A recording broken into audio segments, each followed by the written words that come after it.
In this lesson, we're going to take the information we've learned in prior lessons, the Cage System Complete lesson where we built major scales and then pulled major triads out of the scale patterns by extracting the root, third, and fifth notes of the scales out. In the Major Triad lesson, where not only did we work on that, but we also talked about chord inversions moving up the fretboard and string sets. And we're going to apply that to the idea that we can manipulate those arpeggios in order to get minor chords, diminished chords, and augmented chords. You shouldn't have to learn all of your chords by rote as completely different pieces of information if you know the basics of harmony. So that's what we're doing in this lesson.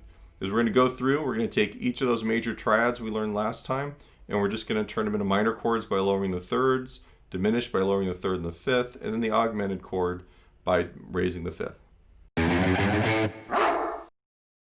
I'm Mark Wein from Jack's Guitar Tracks. If you look in the video description below, there is a printable PDF for this lesson with all the stuff that you need for this lesson, as well as links to the prior lessons in this series and other lessons that use this material on our channel. Also, don't forget to hit the subscribe button and the little notification bell. We put up a lesson once a week, we do backing tracks, and we also do gear demos. So we got a little bit of everything here on Jack's Guitar Tracks. In this lesson, we're going to build off the previous two lessons, the Cage System Complete lesson and our Major Triads lesson. This is essentially our Triads Part 2.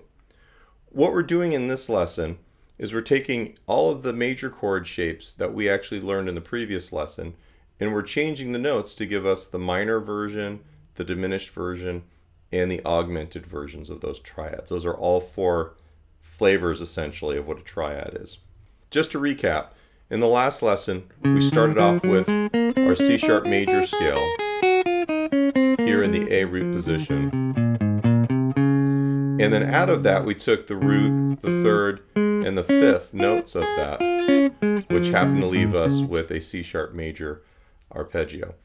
Now people ask, why are we doing this in C-sharp? Why are we not doing this in an actual guitar key that I feel comfortable with? And the reality is that guitar key or not, none of that's really that important. What we're learning is a system of figuring this stuff out relative to the root. It doesn't matter where you are on the fretboard. The other thing is, by doing this in C-sharp for the beginning, we actually don't have to worry about any open strings for some of these patterns that we've been doing. The first thing now that we're going to do, now that we know this is our major triad, root, third, fifth, root, third, fifth, is we're going to take the third and we're going to lower it one fret or one half step, and that's going to give us a minor triad. Root, minor third, fifth, root, minor third, fifth. One of the ways I have my students in the conservatory practice this is we actually go through and we do this with the metronome and we call out the chord tones or scale degrees of each of these things. Root, third, fifth, root, third, fifth, third, root, fifth, third, root, fifth, root. That helps you actually memorize this as what those notes are relative to the root, not necessarily just a physical finger pattern, something that you learn by rote. If we're doing the minor triad, we're lowering the third by a half step. Root, minor third, fifth, root, minor third, fifth, then going back down, minor third, root, fifth, minor third, root, fifth, root. A little bit more convenient way to play this is instead of having the minor third down there, which is, it's the note, but we can actually take that and put it on the fifth string and go root, minor third, fifth, root, minor third, fifth, third, minor third, root, fifth, minor third, root, fifth, root.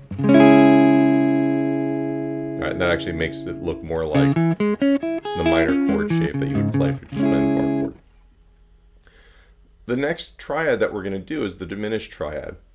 It has a minor third, which is the lowered third. It also has a lowered fifth, and we're going to call it a diminished fifth. Root, minor third, diminished fifth, root, minor third, diminished fifth, minor third, root, diminished fifth, minor third, root, diminished fifth, root. Also, we can put the third here and go root, minor third, diminished fifth, root, minor third, diminished fifth, minor third, root, diminished fifth, minor third, root, diminished fifth, root. There's a million ways of playing these things and fingering, but sometimes you just have to mess around with it till you find the fingering that works best for your musical situation.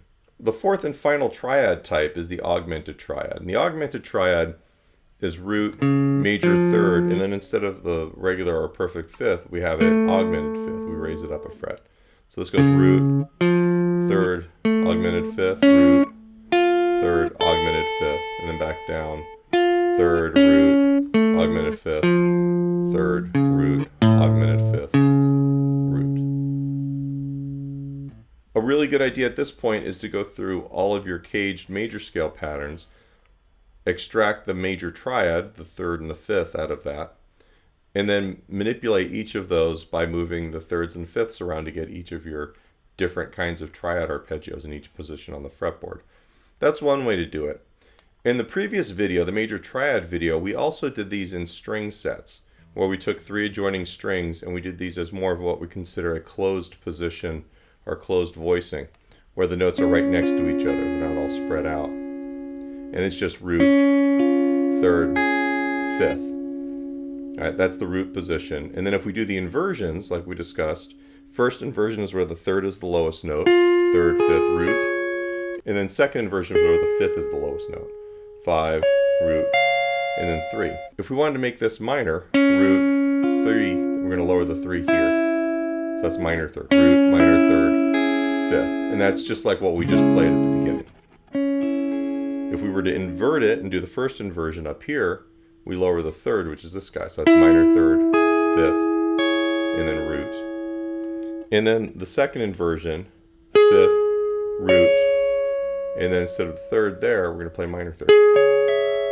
So now you've got your minor chord in 3 different places on the fretboard, just the same as your major chord. So obviously we're going to do the diminished triad next, root, minor third, fifth. And if we do the next one, in the first inversion, it's minor third, diminished fifth, and root.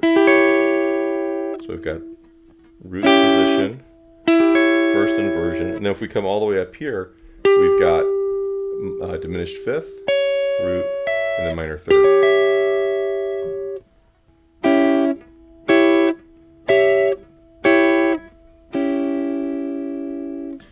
Augmented and diminished chords are what we call symmetrical chords, and we're not going to get into that too much, but you're going to see something with the augmented chord that is going to be kind of interesting.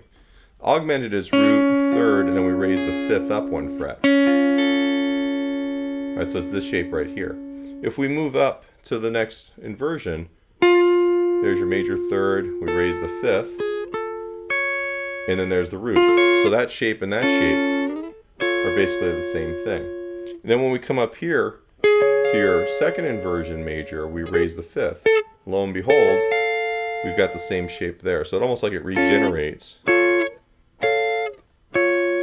at each inversion. When we get to 4-note chords and we start talking about fully diminished chords, you'll find that the diminished chord, the fully diminished chord, actually regenerates this way too every 3 frets or every minor third. For right now, the augmented triad is the only one in this lesson that's actually going to do this with the shape.